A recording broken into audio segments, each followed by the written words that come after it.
Shalom, amados irmãos, a paz do nosso Senhor Jesus Cristo, graça e paz vos seja dada. Vamos abordar nesse momento um assunto maravilhoso, o assunto sobre o novo homem. A início você pode acompanhar em Efésios capítulo 4, versículo 24. Ele vai mostrar sobre esse novo homem. Vamos então entender melhor sobre isso. O que é esse novo homem? O que é o novo homem? Para que serve?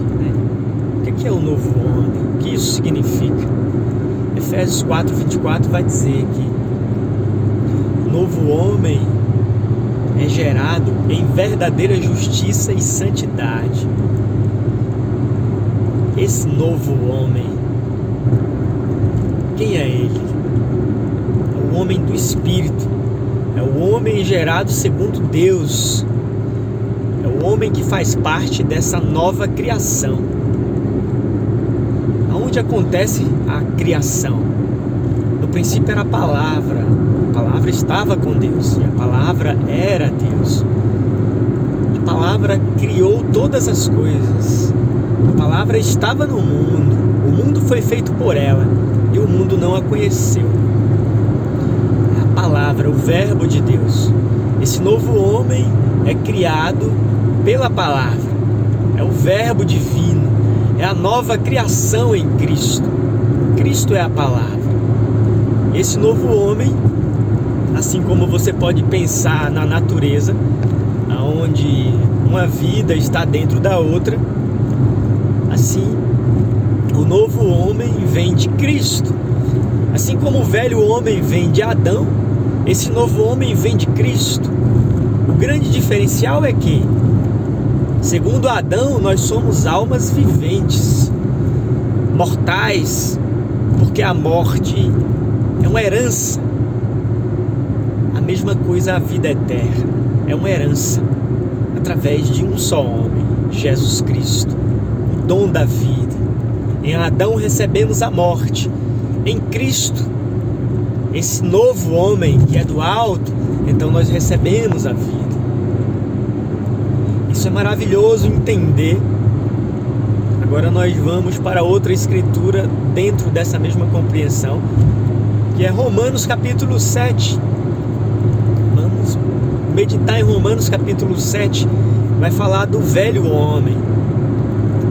O capítulo 7 de Romanos vai começar ali mostrando sobre uma mulher que é casada, e então ela está ligada à lei do marido enquanto o marido vive.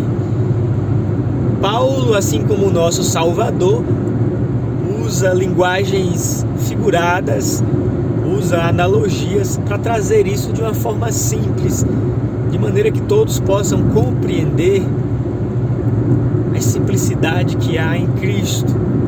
Não há nada de dificuldade. Todas as dificuldades é colocada pela mentalidade humana, mas o Espírito Santo não é a mente humana. O Espírito Santo é do alto, e aqueles a quem Deus concedeu o dom da palavra, a compreensão desse mistério, esses são como garçons que servem, recebem o alimento e trazem para o povo. São os anjos enviados de Deus para a nossa salvação. Eles que nos ministram essas palavras reveladas pelo Espírito. Então, a analogia de Paulo feita à mulher casada, para que essa mulher possa ser de outro marido, o marido precisa morrer, o primeiro marido precisa morrer. Da mesma forma, nós, para sermos de Cristo, é necessário que o velho homem morra, que a natureza do mal seja vencida. Aí é onde está o grande segredo. Não é você que vence, não é a carne vencendo a carne. Paulo vai dizer em Colossenses capítulo 2, no decorrer do capítulo 2, ele vai dizer que a religiosidade é um exercício corporal, é como você malhar numa academia. A santidade humana ela não terá poder de matar a lei do pecado. Esse poder é exclusivo do Espírito Santo. A verdadeira libertação é promovida pela lei do Espírito. Você pode se tornar somente um religioso. Você pode não fumar, não beber, não matar, não prostituir, viver uma vida santa e correta, temente a Deus. Mas tudo isso é um mecanismo humano. Isso não quer dizer que você seja bonzinho ou um santo, ou que a lei do pecado não esteja em você. O corpo do pecado, Paulo diz isso em Romanos 7. Quem me libertará do corpo desta morte? Esse corpo tem a morte em si e a lei do pecado nele. Agora, quando a lei do Espírito de vida me liberta da lei do pecado e da morte, aí sim eu não andarei mais segundo a carne, porque o novo homem estará formado em mim. Perceba a palavra formado. O novo homem primeiro é gerado, depois ele é formado. Primeiro o bebê é gerado, é fecundado, e há um processo de gestação até que aquele bebê venha ao mundo. A mesma forma é em Cristo. Você é gerado quando você ouve o Evangelho. E ouvir o Evangelho não é simplesmente você ouvir uma pregação. Ouvir o Evangelho está muito além disso. Existe um contato sobrenatural que você não vê, mas é sobrenatural. É o Espírito operando. E então esse Espírito gera. Às vezes isso pode ser falado do silêncio, você escutando um hino sozinho, no deserto, onde quer que seja. Não há um lugar físico, não há um padrão físico. A regra, digamos assim, a maneira bíblica é um pregador ministrar o Evangelho para você. Mas isso não é algo obrigatório. Deus não está engessado. Deus uma certa vez usou até uma jumenta, quando aquele profeta Balaão estava em contrário a Deus. Ele estava com o coração querendo riquezas, contrariando a Deus. Deus naquele momento usa uma jumenta. Então a verdade é que Jesus disse: todo aquele que é da verdade ouvirá a minha voz. A maneira como Deus fará isso, se é pela internet, se é pessoalmente, isso não tem maior relevância. A grande relevância é que de fato a voz de Deus fale com você. E é impossível que essa voz fale e isso não fecunde, porque essa voz não é a voz de um homem, mas a voz de Deus. Quando Moisés jogou o pó para o alto e disse: haja pulgas, ali não era a voz de um homem, mas Deus estava naquele homem. Então essa voz é a voz da trombeta, é a voz de ressurreição, é a voz do próprio Cristo. Aqueles que Ele predestinou, chamou. Esse chamado é para o outro passo. Chamou para justificar. Como é que justifica? Justificar é exatamente ser gerado em verdadeira justiça e santidade. A justiça é a fé, é o sangue de Jesus. Isso é a justiça. Isso quer dizer o quê? Que esse novo homem nasce de Deus. Isso significa que esse novo homem não comete pecado, nunca cometeu, não comete nem cometerá, porque é Cristo Jesus. Ele não conheceu o pecado, ele estava feito carne. E o grande segredo agora, você está compreendendo. Jesus continua se fazendo carne, porque o propósito dele se fazer carne era resgatar aqueles que estavam na carne, era vir gerar filhos de Deus, porque Adão falhou. Adão gerou filhos da carne. De uma certa forma, todos somos filhos de Deus na carne, mas esses filhos de Deus na carne, na verdade, não são filhos de Deus, são criaturas. São seres criados e não gerados. agora em Jesus nós somos gerados. E esse ser gerado te traz a herança. Qual herança? Não a herança do velho homem, que é a morte, mas a herança de Cristo. Nós somos co-herdeiros com Ele, a herança da vida eterna, a vida do nosso Deus, a mesma glória, o mesmo corpo. E na compreensão desse mistério, você não ficará querendo ver um Jesus como Tomé queria, mas como Pedro disse, não vendo, mas crendo. E a hora vem aonde você vê. E esse ver não é ver literal. O Filho de Deus, quando é manifesto, como é manifesto, você começa a entender que o Filho é a palavra. E quando você vê a palavra, você está vendo a Deus. O grande segredo de Deus está plenamente aberto. E isso não é uma coisa de agora, mas Cristo cumpriu todas as coisas. Por isso que em Cristo todo o Velho Testamento é encerrado. E o que é o Novo Testamento? No sentido escrita, também está encerrado. Não existe revelação nova. O livro todo está cumprido em Cristo. Agora, o Novo Testamento, em sua forma mais aprofundada, se trata da nova aliança, que volta para esse nosso assunto aqui do novo homem. Enquanto no Velho Testamento Deus tinha trabalhado com o homem tentando servir a Deus, a lei vai dizer que você viverá pela obediência. Se for desobediente, então a morte vem. Então, pela lei, não haverá salvação. É por isso que João, lá em Apocalipse 5, vem todo aquele desespero. Aquilo ali é proposital para que nos seja entendido que ninguém se salvaria pela lei, nem mesmo Enoque, que foi levado ao céu, ali naquele capítulo 5 de Apocalipse, foi achado digno. Nem Enoque, nem Elias e nem ninguém. Porque é hora de entender que ir para o céu não quer dizer estar salvo.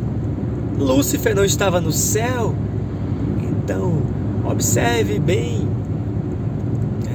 Não quero embaraçar o assunto, mas o que eu quero dizer sobre Enoque, que foi levado ao céu, e Elias também. Isso não quer dizer que eles fossem salvos, que eles tivessem alcançado a salvação, que é essa glória maior. Essa glória maior só nos foi dada por um só, Jesus.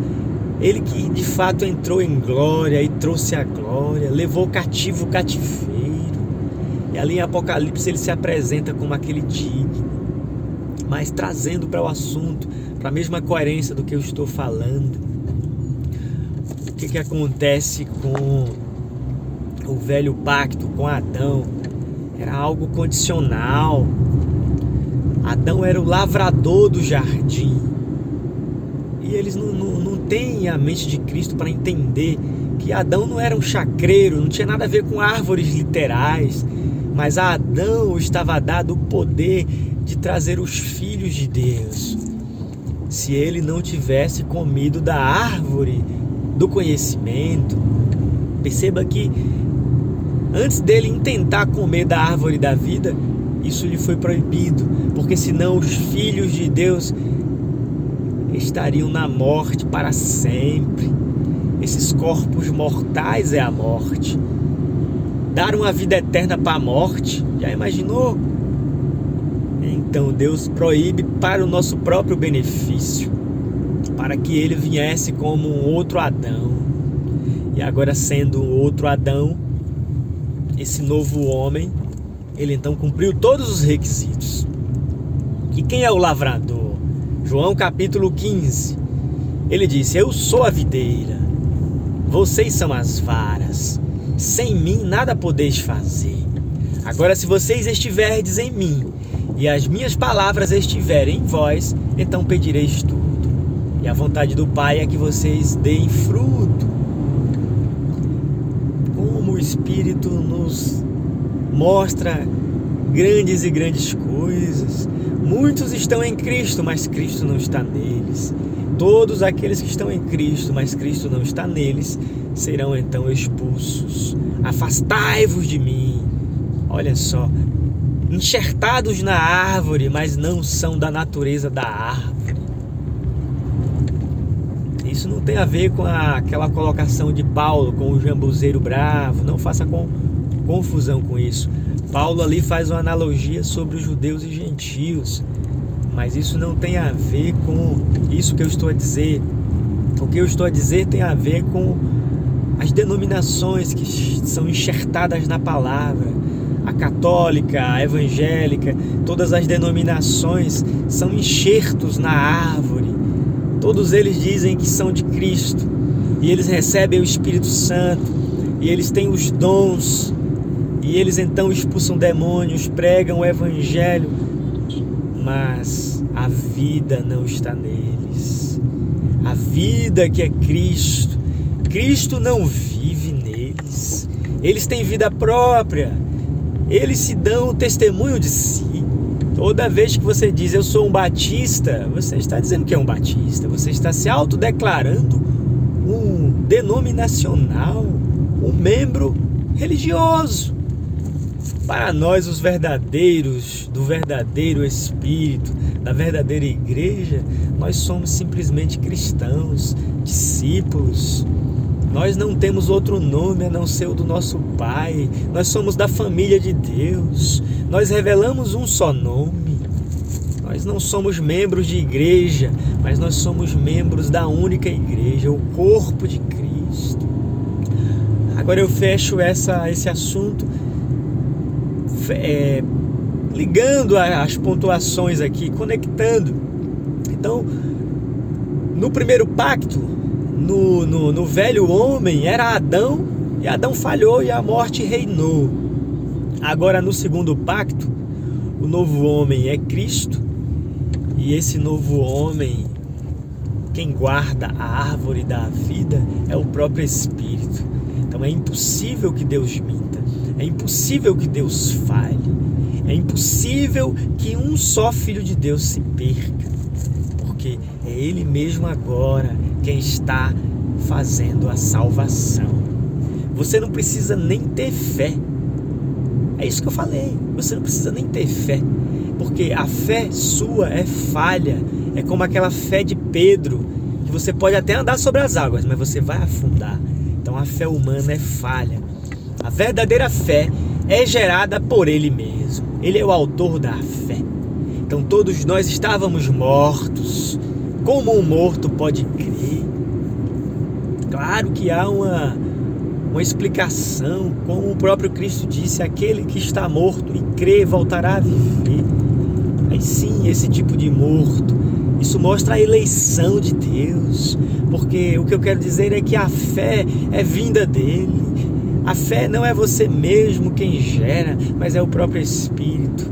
Então ele começa pela fé, e então você é gerado, esse novo homem é gerado em você, e o mesmo Espírito dará continuidade a essa gestação até que ele seja formado. E então, quando ele é formado, você não vive mais a carne. A lei do pecado e da morte é vencida, ela é suspensa, ela é inativa, para que você viva a novidade de vida em Cristo Jesus. Que Deus te abençoe nesse único nome da salvação, Jesus. Amém.